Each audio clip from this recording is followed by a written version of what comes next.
Hello everyone, welcome to our YouTube channel mind web classes and Jai Hind to all of you. Question number first देखिएगा, practice set 41 का। निम्नलिखित में से किस British governor general ने 1911 में भारत की राजधानी कलकत्ता से दिल्ली स्थानांतरित की थी? तो इसका ऑप्शन नंबर सी करेक्ट है, लॉर्ड हार्डिंग ने किया था। नेक्स्ट क्वेश्चन देखिएगा, बुल फाइटिंग किस देश का राष्ट्रीय खेल है? तो इसका ऑप्शन नंबर सी करेक्ट होगा, स्पेन का। नेक्स्ट क्वेश्चन है, मुद्रास्फीति एवं मूल्य वृद्धि के समय धन की आपूर्ति। अब यहाँ पर देखिए चार ऑप्शन दिए हुए हैं, तो यहाँ ऑप्शन नंबर बी करेक्ट होगा, बढ़ती है। याद रखेंगे, मुद्रास्फीति एवं मूल्य वृद्धि के समय धन की आपूर्ति बढ़ती है। अगला क्वेश्चन देखेंगे इसका। क्वेश्चन नंबर 4 है, भारतीय संविधान के किस अनुच्छेद के अंतर्गत किसी राज्य में राष्ट्रपति शासन लागू किया जा सकता है? तो इसका ऑप्शन नंबर सी करेक्ट होगा, अनुच्छेद 356। नेक्स्ट क्वेश्चन है, डीजल लोकोमोटिव वर्क्स कहाँ पर स्थित है? तो ये वाराणसी में स्थित है, ऑप्शन नंबर सी करेक्ट होगा। अगला क्वेश्चन है, डॉक्टर हरगोविंद खुराना को किस खोज के लिए नोबेल पुरस्कार से सम्मानित किया गया था? तो ये ऑप्शन नंबर फर्स्ट करेक्ट होगा, अनुवांशिक कूट की खोज के लिए। अगला क्वेश्चन है, निम्नलिखित में से कौन सा अप्रत्यक्ष कर है? तो इसमें ऑप्शन नंबर सी करेक्ट होगा, बिक्री कर एक अप्रत्यक्ष कर है। अगला क्वेश्चन है, हिंदुस्तान की सबसे बड़ी मानव निर्मित झील कौन सी है? तो गोविंद सागर सबसे बड़ी मानव निर्मित झील है, ऑप्शन नंबर डी करेक्ट है। अगला क्वेश्चन है, पृथ्वी के सबसे निकट वायुमंडलीय लेयर का नाम क्या है? तो यहाँ पर ट्रोपोस्फियर, इसी को क्षोभ मंडल भी कहते हैं, ऑप्शन नंबर सी करेक्ट होगा। नेक्स्ट क्वेश्चन है, बुध ग्रह के कितने उपग्रह हैं? तो बुध में एक भी उपग्रह नहीं है, ऑप्शन नंबर सी करेक्ट होगा, 0 उपग्रह। अगला क्वेश्चन इसका देखेंगे।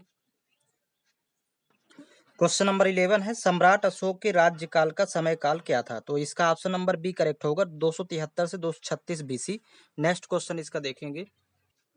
क्वेश्चन नंबर 12 है, संयुक्त राष्ट्र संघ की स्थापना कब हुई थी? तो इसका ऑप्शन नंबर फर्स्ट करेक्ट होगा, सन 1945 में। अगला क्वेश्चन है, बिसाब डेसमान टूटू का संबंध किससे है? तो ये साहित्यकार थे, ऑप्शन नंबर फर्स्ट करेक्ट होगा। श्वेत हाथियों का देश किसे कहा जाता है? तो इसका ऑप्शन नंबर फर्स्ट करेक्ट होगा, थाईलैंड को। अगला क्वेश्चन है, दक्षिण गंगोत्री यह नाम किससे जुड़ा हुआ है? तो यह अंटार्कटिका से जुड़ा है, ऑप्शन नंबर सी करेक्ट होगा इसका। और नेक्स्ट क्वेश्चन देखिए, सामान्य विज्ञान का है, एक मोल में कितने कण होते हैं? तो एक मोल में होते हैं 6.023 गुणे 10 की घात 23, मतलब ऑप्शन नंबर फर्स्ट करेक्ट होगा। फिर अगला क्वेश्चन है, यदि एम्पिरिकल सूत्र CH2 है तो यौगिक क्या होगा? तो ये एल्काइन कहलाता है CH2, क्योंकि CH4 को एल्केन कहते हैं, CH3 एल्कीन, और फिर इसमें एल्काइन होगा, तो इसका ऑप्शन नंबर सी करेक्ट है। अगला क्वेश्चन देखेंगे। क्वेश्चन नंबर 18 है, सोडियम जिसका परमाणु भार 23 और परमाणु संख्या 11 होता है के नाभिक में कितने न्यूट्रॉन होंगे? तो न्यूट्रॉन संख्या निकालने के लिए परमाणु भार में परमाणु संख्या को माइनस कर लेते, तो मतलब 3 में 1 घटाएंगे तो 2 होगा, और 2 में 1 घटाएंगे 1, 12। तो इसका ऑप्शन नंबर बी करेक्ट होगा, न्यूट्रॉन की संख्या इसमें 12 होगी, आपस में माइनस कर लेंगे। नेक्स्ट देखिए, निम्नलिखित परमाणु अपक्रिया को क्या कहते हैं? तो ये एक समीकरण लिखा हुआ है, तो यह संलयन अपक्रिया कहलाती है। 1s2 + 1s2 tense to 2He4, तो ऑप्शन नंबर डी करेक्ट होगा। अगला क्वेश्चन है, कपड़ों को धोते समय हम नील का प्रयोग करते हैं, कि उसकी किसकी वजह से? तो ऑप्शन नंबर सी करेक्ट है, अति उज्ज्वल स्वरूप के कारण। तो नेक्स्ट क्वेश्चन इसका देखेंगे, आहार श्रृंखला की शुरुआत के लिए निम्न में से क्या अनिवार्य है? तो हरे पौधे अनिवार्य हैं आहार श्रृंखला की शुरुआत के लिए, ऑप्शन नंबर सी करेक्ट है। अगला क्वेश्चन देखेंगे इसका। क्वेश्चन नंबर 22 है, ये फिगर दिया हुआ है, इसका सही रासायनिक नाम क्या है? तो ये मतलब एनिलीन का ये फिगर है, ये यहाँ पर ध्यान रखेंगे। नेक्स्ट देखिएगा, क्वेश्चन नंबर 23 है, निम्नलिखित में से कौन सा पूर्णांक में होता है? तो परमाणु क्रमांक पूर्णांक में होता है, परमाणु क्रमांक की वैल्यू, तो इसका ऑप्शन नंबर बी करेक्ट है। अगला क्वेश्चन देखिएगा, निम्न में से कौन सा अंतःस्रावी ग्रंथि नहीं है?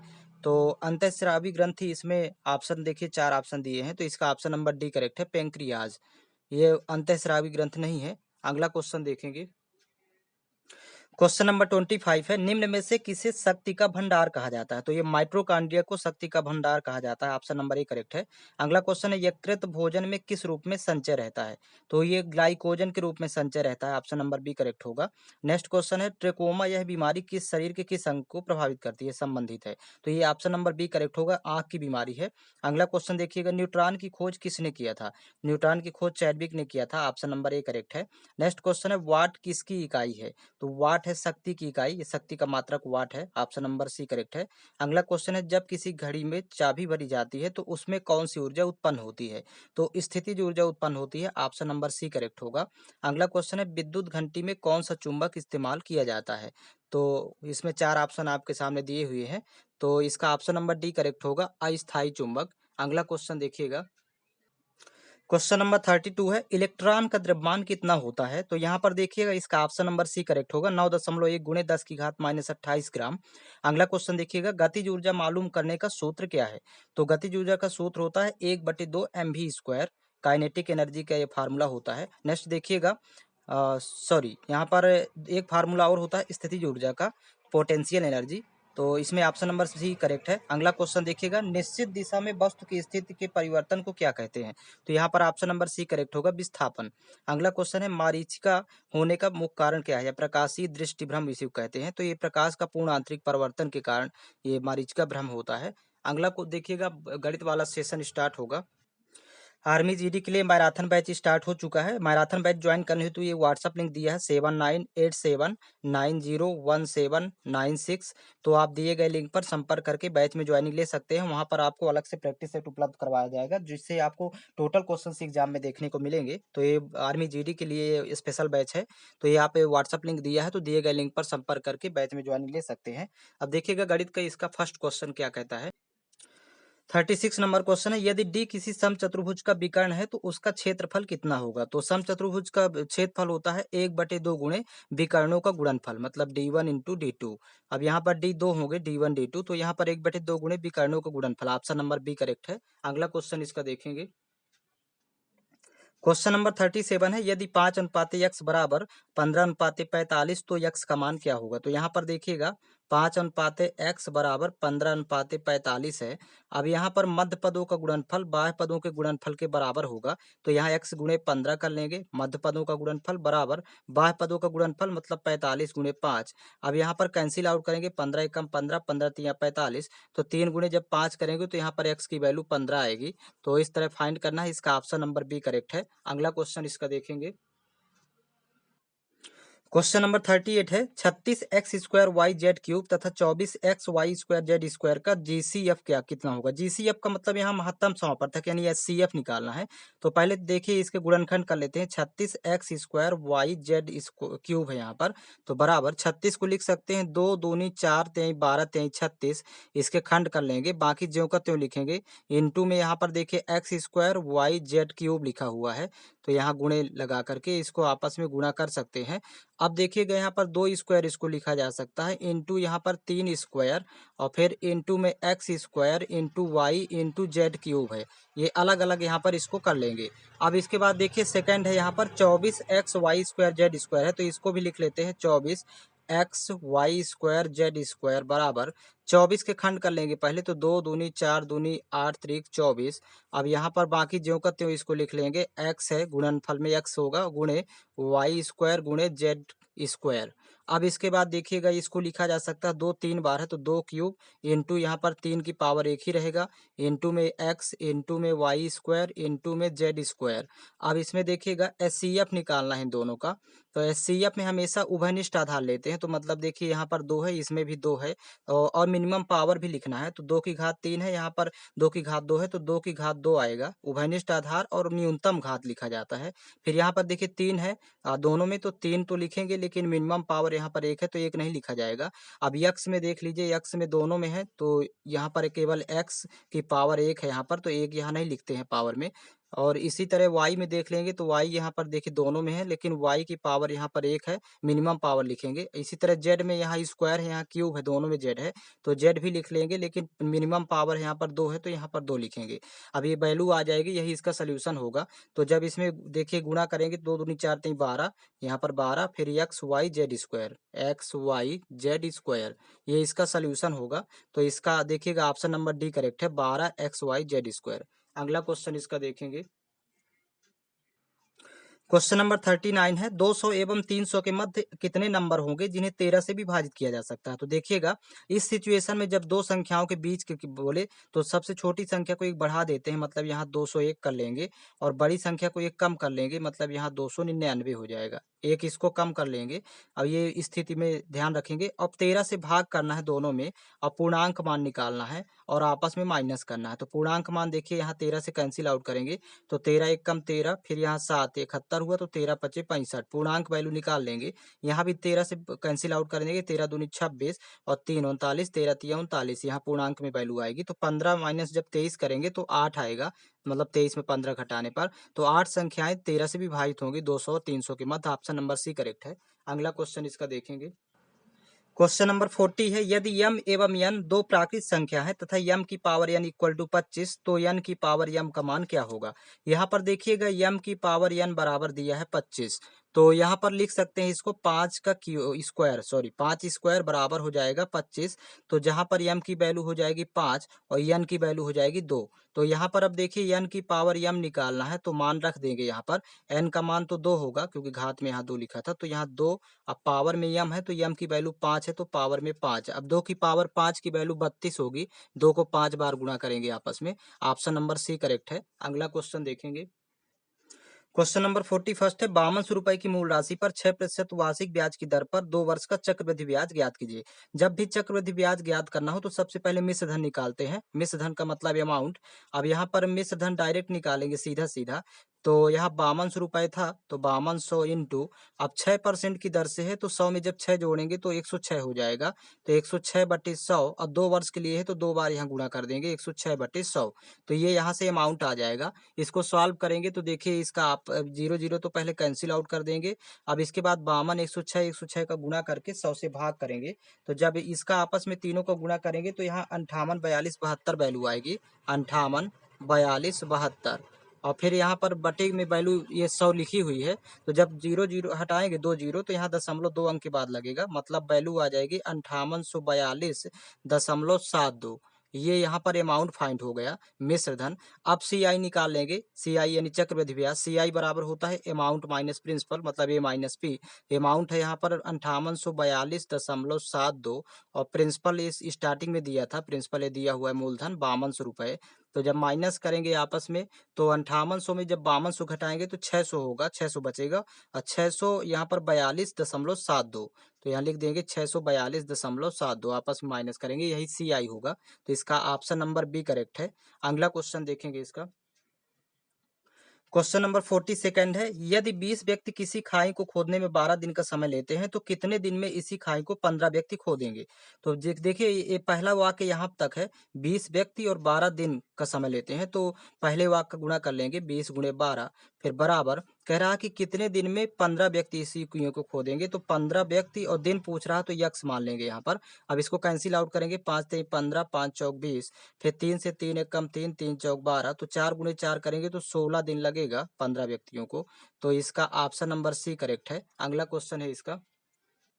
क्वेश्चन नंबर 43 है, एक लंबवृत्तीय बेलन का कुल क्षेत्रफल क्या, सूत्र क्या होगा। कुल क्षेत्रफल का मतलब संपूर्ण पृष्ठ पूछ रहा है।